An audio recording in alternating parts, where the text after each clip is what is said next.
So hello guys, most welcome back to our YouTube channel Gyan with Sachin. तो दोस्तों, आज के इस कंप्लीट वीडियो में हम बात करने वाले हैं polytechnic fifth semester automobile engineering के मोस्ट इम्पॉर्टेंट क्वेश्चन, यानी ऑटोमोबाइल इंजीनियरिंग के टॉप 10 इम्पॉर्टेंट क्वेश्चन जो आप सभी के कल के एग्जामिनेशन में मोस्ट प्रोबेबली यही क्वेश्चंस पूछे जाएंगे।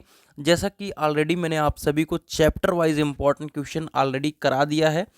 अब बारी है, आप सभी के सबसे ज़्यादा जो डिमांड थे वो ये थे कि सर ऑटोमोबाइल के कोई ऐसे 10 क्वेश्चंस बता दो जिससे हम पढ़ लें और मेरा बहुत इजीली 30 से 35 नंबर हो जाए। देखिए, जिसको 50 में 50 अटेम्प्ट करना है उसके आएंगे 35, और जो करेगा 35 का अटेम्प्ट उसके आएंगे 25, और जो करेगा 25 वो आएंगे 17। तो आज के इस कंप्लीट वीडियो के माध्यम से हम 5 ऐसे इंपॉर्टेंट क्वेश्चन बता देंगे जिनको बैक का डर है उनके बैक की डर खत्म हो जाएगी, जिनको 35 नंबर की जो चाहत है वो भी पूरी हो जाएगी। तो चलिए बिना देरी के अपनी इस वीडियो की शुरुआत करते हैं। तो कल के एग्जाम के प्रोस्पेक्टिव से आप सभी अगर नोट्स नहीं लिए हैं तो जाइए भैया, अभी आप 99 रुपये का जो बचाव कर रहे हैं कहीं ना कहीं वो 500 रुपये में कन्वर्ट हो जाएगा। मैं आप सभी के साथ यही कहना चाहूँगा कि आप सभी ऐप को डाउनलोड करो और नोट्स को परचेज कर लो। जैसे कि प्रोडक्शन मैनेजमेंट का बहुत प्यारा नोट्स है, उसके साथ साथ ही मशीन डिजाइन का भी बहुत अच्छा नोट्स है, उसके साथ साथ आईएमईडी का पड़ जाएगा जो कि थ्योरी सब्जेक्ट्स हैं। तो आप सभी के सारे नोट्स, जैसे टॉम में बहुत सारी सी चीज़ें जो बुक में नहीं पाओगे आप, तो 99 रुपये में मेरे हिसाब से कुछ ऐसा नहीं है। क्वेश्चन बैंक खरीदने जाओगे वो भी एक सब्जेक्ट का 99 से मतलब 120 रुपये पड़ जाता है। तो आप सभी के ऊपर है, PYQ पेपर है और आपके नोट्स हैं, ठीक है। तो चलिए फिलहाल हम टॉप 10 इंपॉर्टेंट क्वेश्चन की तरफ लेकर के चलते हैं। फिर से मैं आप सभी के साथ यही कहना चाहूँगा, नोट पॉइंट में लिख लो यहाँ पे कि भैया विदाउट स्किप के हुए आप 2 की स्पीड में सुन लो, चलेगा, है ना। लेकिन आप भैया इसको स्किप मत करो। जो जो चीज़ें मैं आप सभी के साथ बता रहा हूँ उसको अच्छे से थोड़ा सा फोकस होकर के सुन लीजिए।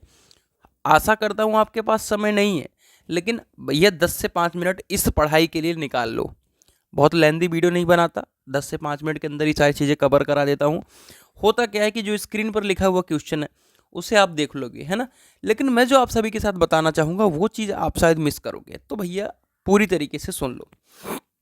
जिनको बैग का डर है, देखिए यहाँ पे मैंने टिक भी कर दिया है। भारत में विभिन्न प्रकार के ऑटोमोबाइल्स कौन कौन से हैं, और ऑटोमोबाइल डेवलपमेंट, यानी ऑटोमोबाइल जो टॉपिक है ना, ऑटोमोबाइल जो आपका टॉपिक है भैया उसको अच्छे से तैयार कर ले। चाहे वो डेवलपमेंट को लेकर के हो, चाहे वो टाइप्स ऑफ ऑटोमोबाइल हो, चाहे वो आप सभी के ऑटोमोबाइल में से वो जो कि आप सभी के निर्मित किए जाते हैं कहाँ कहाँ, उसके सोर्स प्लेस के बारे में।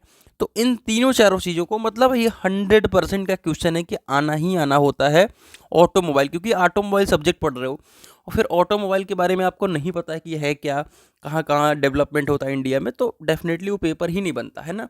तो ये चीज़ आप 5 नंबर में लिख करके रख लो। दूसरा क्वेश्चन इसी पहले चैप्टर से ही बनेगा, फ्रंट व्हील ड्राइव और रियर व्हील ड्राइव, इसके बारे में समझाना और इसके अंतर के बारे में बताना है।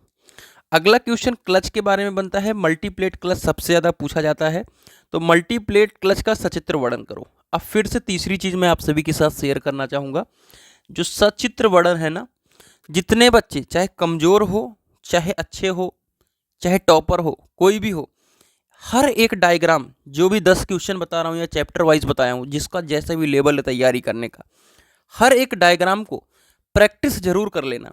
आपकी कमियाँ, बहुत सारी थ्योरी में चीज़ें नहीं पता है आपको, लेकिन अगर आपने डायग्राम बता दिया तो लिखित ले लो कि 3.5 से 4 नंबर आपको देना ही है। क्योंकि डायग्राम बनाने से क्या होता है कि सामने वाला जज कर लेता है आपको कि आपको पता है तभी आपने डायग्राम बनाया। तो मेरा यही टारगेट रहता था हमेशा से, अच्छा नंबर लाने का एक और जरिया था कि डायग्राम के ऊपर फोकस करो। अगर वो क्वेश्चन नहीं भी आ रहा है तो डायग्राम जरूर बना लो।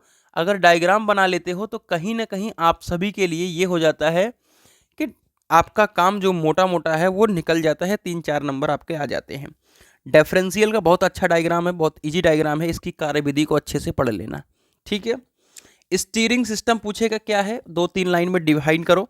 या तो एकरमन पूछ लेगा, या तो डेविस, या तो किसी एक प्रकार का स्टीयरिंग सिस्टम। तो भैया इन दोनों को अब अच्छी तरीके से आप पढ़ लेना।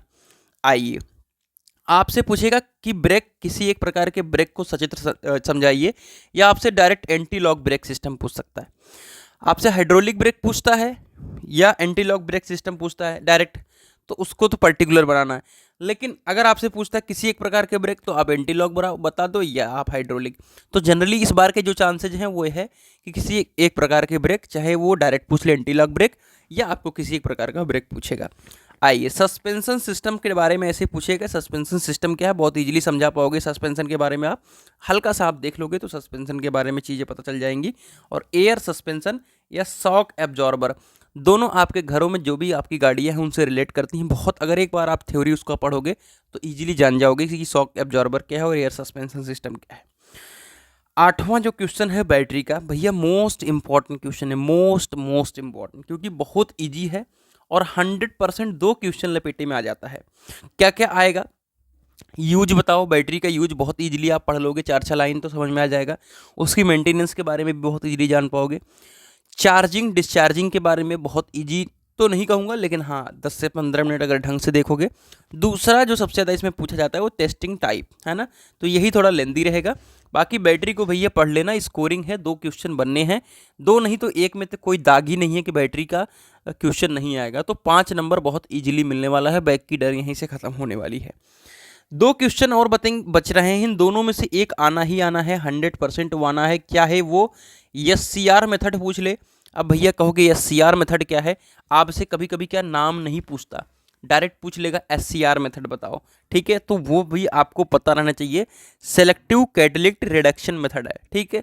उसके बाद आपका भारत स्टैंडर्ड नॉर्म स्टैंडर्ड, जो भी भारत नॉर्म्स स्टैंडर्ड के नाम से आएगा, इसको आप पढ़ लेना। मुझे चांसेज हैं कि नॉर्म्स स्टैंडर्ड ही पूछे थ्योरी में, और या तो SCR। तो दोनों का, अगर SCR पूछता है तो उसका डायग्राम भी रहना चाहिए, और नॉर्म्स स्टैंडर्ड पूछता है तो उसके अंदर थ्योरी जो आप पढ़ लोगे वो जान जाओगे।